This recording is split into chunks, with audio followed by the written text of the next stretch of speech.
नमस्कार, जय गौ माता।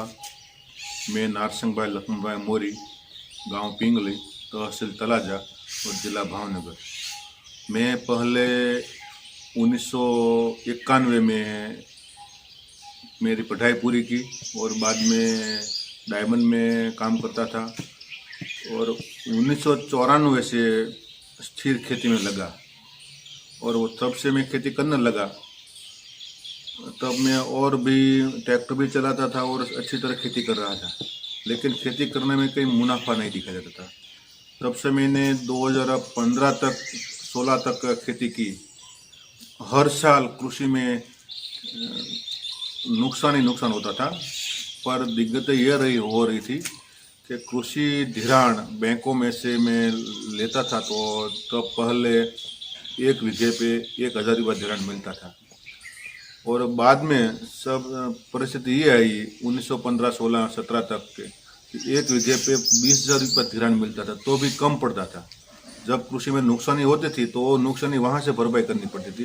तो प्रसंगोपात कोई सामाजिक काम आता था तो करने के लिए पैसे की दिक्कत होती थी, तो कृषि धिराण लेने के बाद में पूरी करनी पड़ती थी, वैसे दिक्कतें होती थी। तो मुझे ये सोचता था कि कृषि में ऐसा ही हो रहा है, कृषि कैसे हो सके, कैसे करें। सुभाष पालेकर प्राकृतिक कृषि की विधि मिली, इससे पहले मैं रासायनिक कृषि से ये बागबानी में कृषि करता था। मैं रासायनिक खेती कर रहा था तब एक मुझे पुरानी बागबानी भी है मेरे खेत पे और उसमें नींबू का वावेतर है।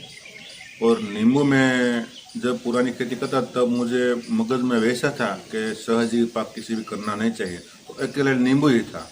तो नींबू का उत्पादन मुझे पर एकड़ पे 3500 किलो मिलता था। तो उनके सरेराश भाव 25 रुपीस मिलता था, तो उनकी वजह से 75,000 का मुझे बिक्री होती थी। तो उनमें से 22,000 रुपया तो मजदूरी लग जाती थी, तो साथ में 15,000 रुपया केमिकल और देसी खातर का खर्चा लगता था। इससे सिर्फ 37,000 का मुनाफा ही मुझे मिलता था, कोई ज़्यादा मिलता नहीं था।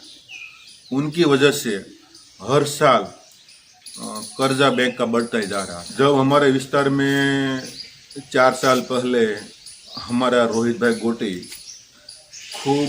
बहुत कृषि के लिए प्रयत्न कर रहे थे, तो मुझे मैसेज मिला कि हमारे विस्तार में एक गांव में प्राकृतिक कृषि के लिए मीटिंग हो रही है।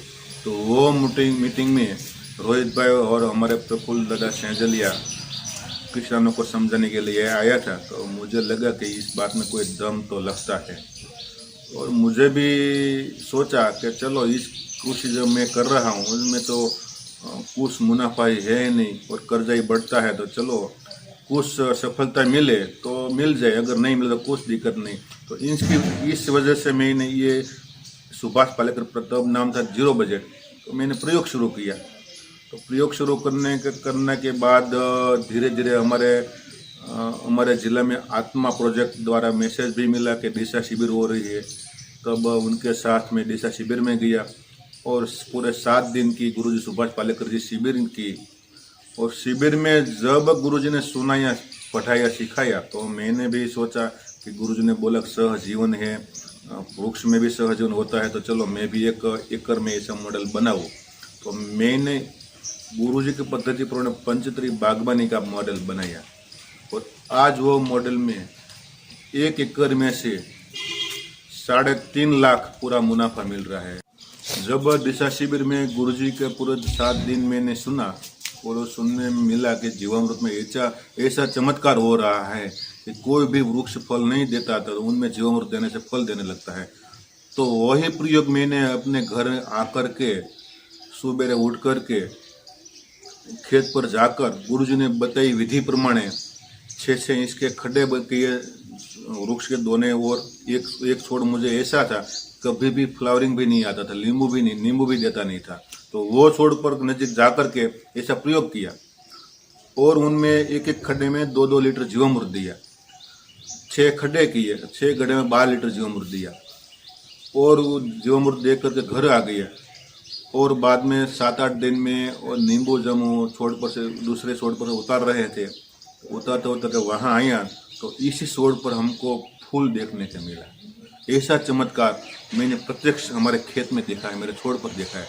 आज वही छोड़ तब से हर साल मुझे पूरे नींबू दे रहा है। ऐसा चमत्कार मैंने अपनी तरह अपनी ही आंखों से मेरे छोड़ पर देखा है। और गुरु जी को जब सुना कि वनस्पति का सहज जीवन है, तो मैंने नींबू में वहाँ से आकर सहजन लगा दिया। उनके जहाँ 4 नींबू की चौकड़ी पड़ती थी वहाँ, और सहजन के साथ पपीता लगाया। पपीता के बीच में अमरूद जामफल लगाया, और नीचे कंदमूल को जब कड़ी धूप सहन नहीं कर सकते हैं, तो इसी तरह इनकी विधि से नीचे कंदमूल, बीट लगाया, लहसुन लगाया, नीचे शाकभाजी का फल लगाया, तो हर पाक मुझे मिल रहा था। इसी की वजह से मुझे पूरे 3.5 लाख का मुनाफा उत्पादन मिला पहले साल। जब पहले मैं रासायनिक खेती करता था, तो नींबू में मुझे उत्पादन मिलता था 1 एकड़ से 33,500 रुपया का। उनमें 35 किलो 1 एकड़ से नींबू मिलता था, और उनमें भाव मिलता था 25 रुपये पर किलो। जब ये 0 बजट शुरू किया, तब मुझे 1 एकड़ में उत्पादन मिला 4,000 नींबू का, 4,000 किलो का, और भाव मुझे मिला 30 रुपये का। तो उनका उत्पादन खर्चा निकाल करके पूरा मुनाफा ही मुझे 92,000 का मिला 1 एकड़ में से, कोई खर्चा सब निकालने के बाद भी। तो ऐसा मुझे और अनुभव हुआ। और सहजी पाक मैंने जब नींबू में लगाया, तो उनमें से सहजन लगाया था, तो सहजन 2 लाख का हुआ।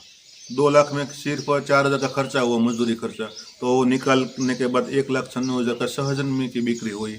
और सहजी पाक में पपीता लगाया था, तो पपीता भी 1 एकड़ में से मुझे 10,714 किलो मिला, और 14 रुपये सराइश भाव से बिक्री हुई।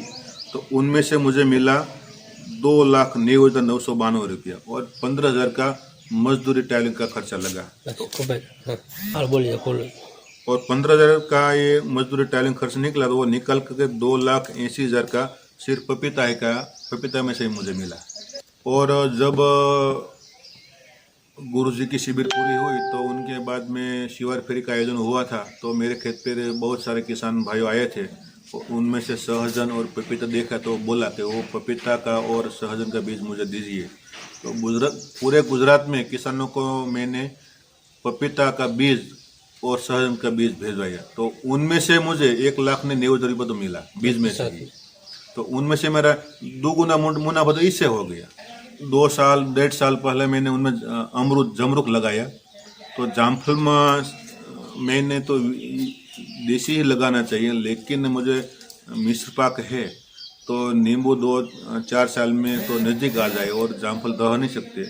माप में गुरुजी की शिविर भरी थी, उन्हें पहले मैं बागबानी लगा दी थी, तो माप सिर्फ 20 फुट का ही है मेरे बगीचे में।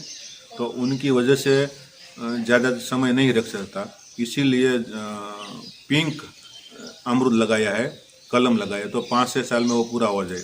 तो वो जमरूद लगाए, तो एक छोड़ पर से 5 किलो जमरूद मुझे मिला।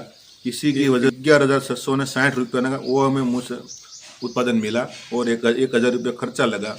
तो 10,700 रुपया का पूरे जमरूद में से मुनाफा हो।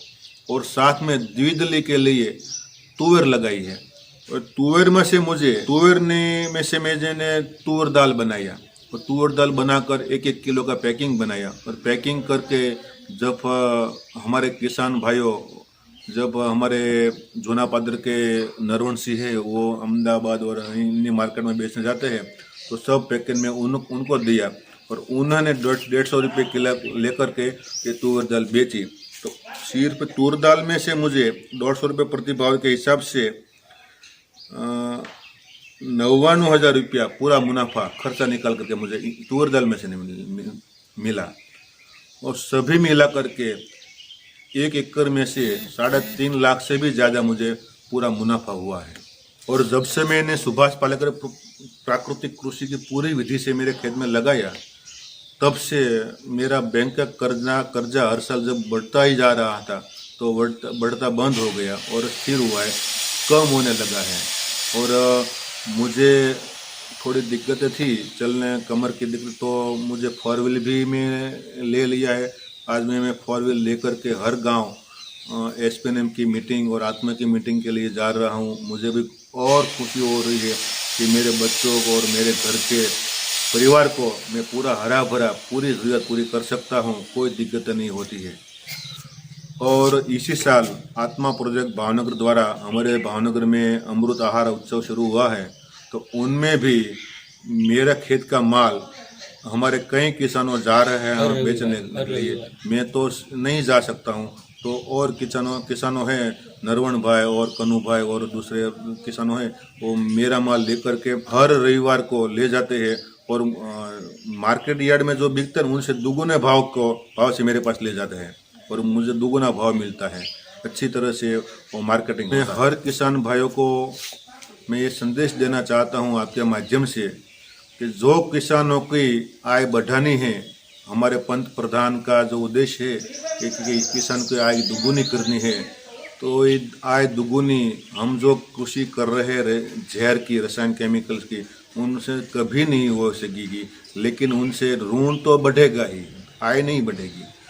तो जो आय बढ़ानी होगी, तंदुरुस्ती बढ़ानी होगी, हमारे ज़मीन की हेल्थ जो बढ़ानी अच्छी करनी होगी, तो सुभाष पालेकर कृषि करनी होगी। और सुभाष पालेकर कृषि करने से ही किसान ऋण मुक्त तो होगा, लेकिन उनके घर लक्ष्मी भी आएगी और परिवार भी खुशियों से हरा भरा रहेगा। मैं आपके माध्यम से संदेश हर किसान भाई को देना चाहता हूँ। मैं नारसिंह भाई लखनऊ भाई मोरी, मेरा गांव है पिंगली, तहसील तलाजा, जिला भावनगर है। मेरा मोबाइल नंबर है 94 27 75 23 81। इंग्लिश में 9